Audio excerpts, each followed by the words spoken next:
In this section, we're going to take a look at our number families.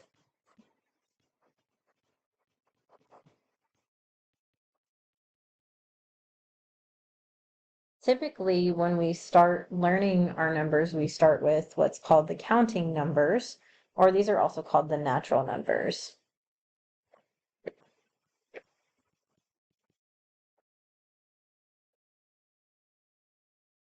And it's basically what you can count on your fingers. So the natural numbers or counting numbers would start with 1 and go from there. So 1, 2, 3, 4, and technically that keeps going.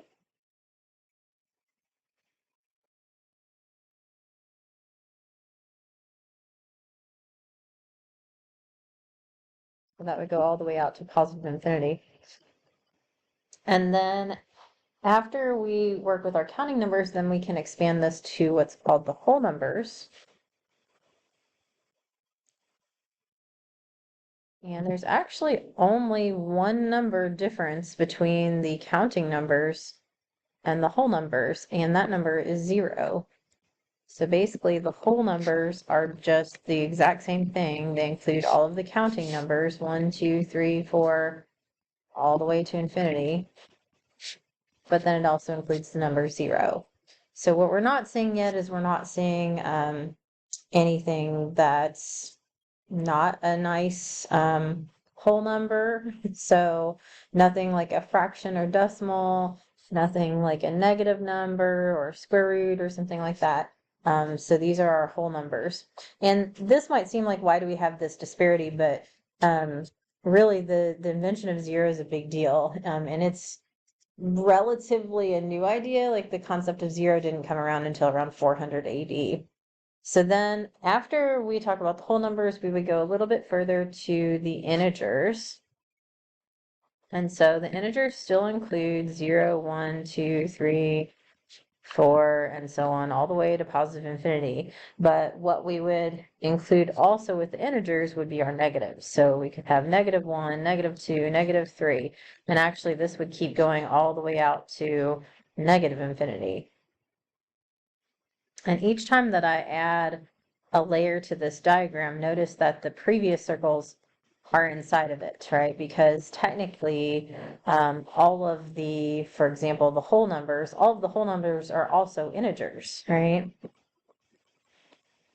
And all of the natural or counting numbers are also whole numbers, and they're also integers. We could say that every counting number is a whole number, and every counting number is an integer. We can't say that every integer is a whole number or every integer is a counting number, because there are some integers like the negatives that aren't whole numbers or natural numbers, but the counting or whole numbers are contained inside of the integers. And then finally, after integers, we would get to what we call rational numbers. And so rational numbers by definition are ratios, or in other words, fractions, as long as those ratios are made up of integers. So basically anything that you can write as a fraction would be considered a rational number.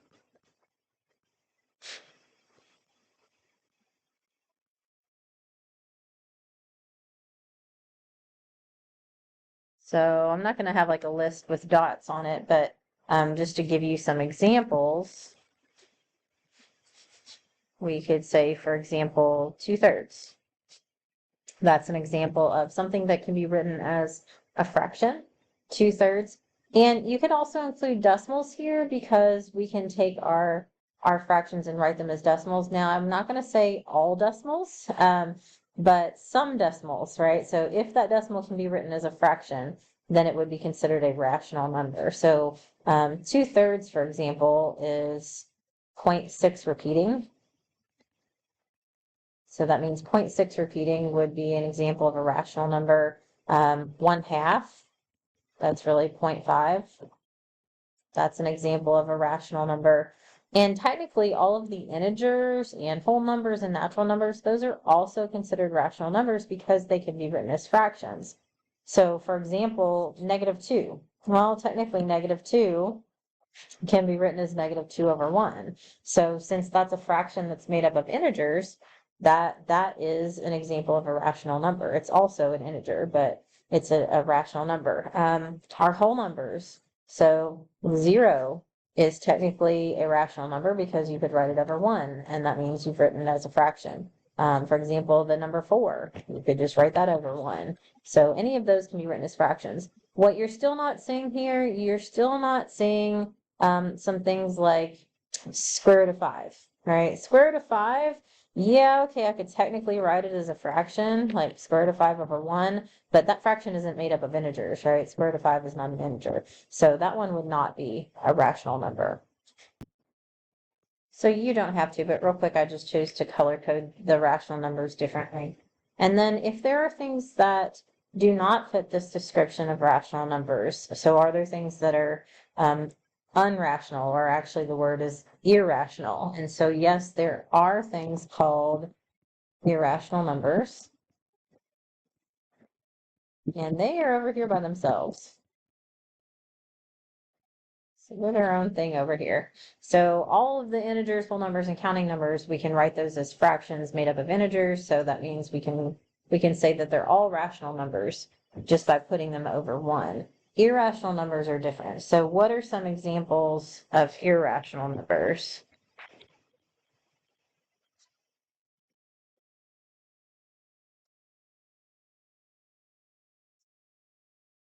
And in terms of the definition, it literally is just the opposite of rational numbers. So if rational numbers are numbers that can be written as fractions of integers, then these are numbers that can't, right? So numbers that can't be written as ratios of integers. So what are some examples? Well, if you try to take the square root of a prime number, that's an example. So things like the square root of 2, or the square root of 5, right? Those are examples of irrational numbers.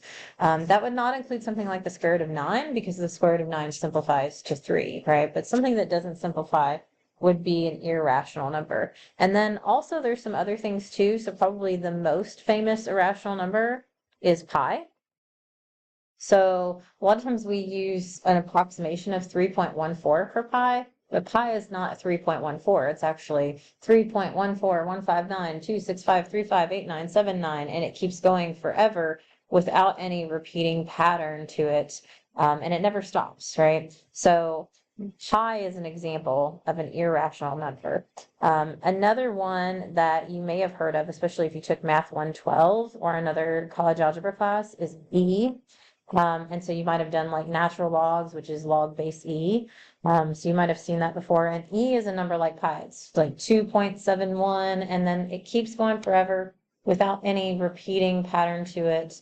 And it never stops, right? So those are examples of irrational numbers. So basically, you've got like all of these things like square root of 2, square root of 5, pi, e. Those could all be written as decimals. So how do you know if a decimal would be considered either a rational number or an irrational number? Well, basically, if a decimal can be written as a fraction, that means that decimal is either going to terminate, like 0.5, meaning it ends, right? Or it's going to repeat, like 0.6 repeating. So you're going to see a pattern to it, right?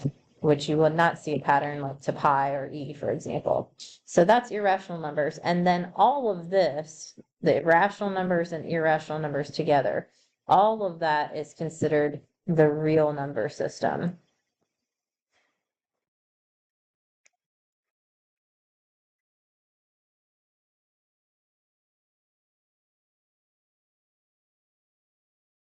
So basically, our definition of the real numbers is just all of the rational numbers and irrational numbers combined.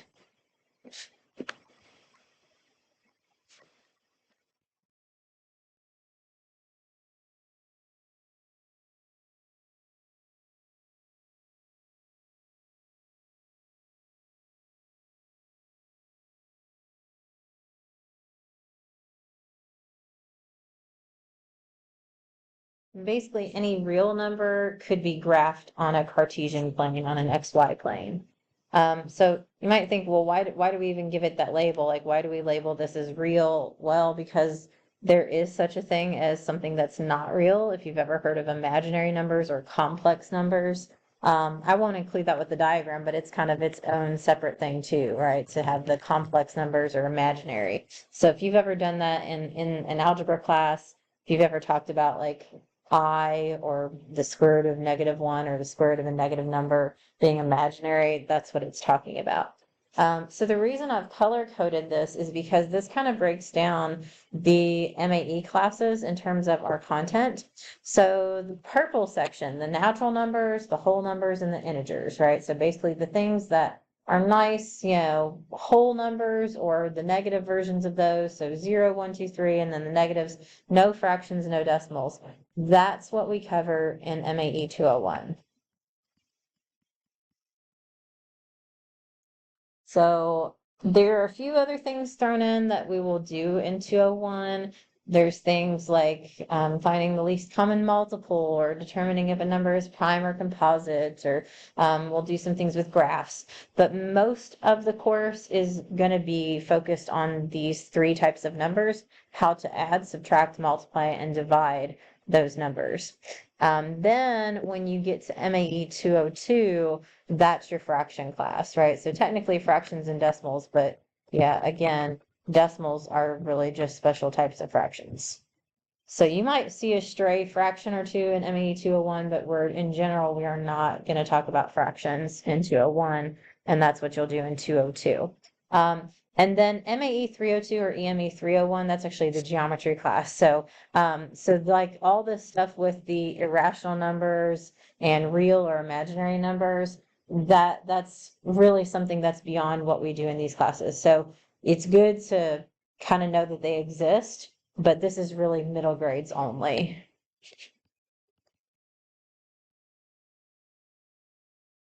And if you are a middle grades major, you will actually cover those in your Math 203 class and your MAE 303 class. So we will not go into those any more in depth than what I just did right now.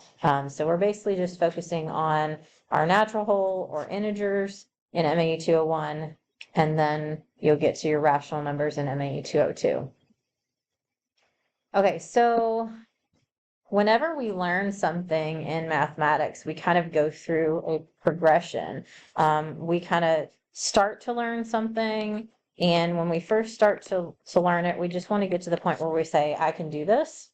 And then as we learn it a little bit better and practice it more and understand it more, then we kind of make the progression to, okay, I know this enough now that I can actually explain this. And then if you keep learning and really master a topic, then eventually you get to the point that you say, you know what, I can teach this, right? I have enough understanding that I can do that. And so we don't always do this with everything. Some things you will never get past an I can do level. It just depends on, what the course is and what your goal is and what you need to know, right? But of course, as future teachers, we're aiming to get you here, right? So eventually we want to get you to that I can teach level. So the I can do level, this is really your math classes, right? So this is the math classes that you took in high school, Math 112 or college algebra or whatever math class you took before this one. That's the I can do. And we kind of assume in this class that you're already there because you've already taken that math class, right? So we kind of assume, like, when we say that MAE 201 mainly covers how to add, subtract, multiply, and divide integers, that sounds really simplistic, right? But we're not really at this I can do level. We're moving beyond that. So we kind of assume you already know how to do that. That being said, if there's some gaps there, we will fill in the gaps. So it's okay if you're not completely I can do perfectly in all things. We will fill in some gaps there. But we're working at moving beyond that. And then we want to eventually get you to I can teach, and I know this is a little disappointed, but that's actually not this class either. So that is your methods class, right? Your methods class is when you go through teaching strategies and how you're actually going to teach these different methods that you'll learn. So I know it's a little disappointing because every time I took an education class, I immediately wanted to know, like, when am I going to learn how to teach this? And unfortunately, that's just not the purpose of our course. Our course, our MAE classes or math ed, they're right here in the middle. So this is where we're living for MAE 201, MAE 202, and MAE 302 is this world in between math classes and education classes. So we're kind of not math and not education, and we're kind of both, right? So we're in this in between world. And that's what we're focusing on is, can you explain this? Do you know it well enough to explain? Hopefully you'll pick up some things on I Can Teach. I think it's really hard to go through any class and not pick up some things that would be useful, or you might see an activity that's like, oh, I could really adapt this to make it work for this, So hopefully you'll pick up some things for I Can Teach, but it's just not the main goal of our course. So what's our goal? We want you to be able to explain multiple ways to do something, right? We want you to be able to explain something using a student's method, and that's very different from the way that you've gone through your math classes, right? In your math classes, sometimes a teacher might have given you a choice. Maybe they taught you like 2 or 3 different methods, but they let you choose which one you liked. And typically what you probably did is you picked the one you liked and you did that one and you forgot about the other ones, right?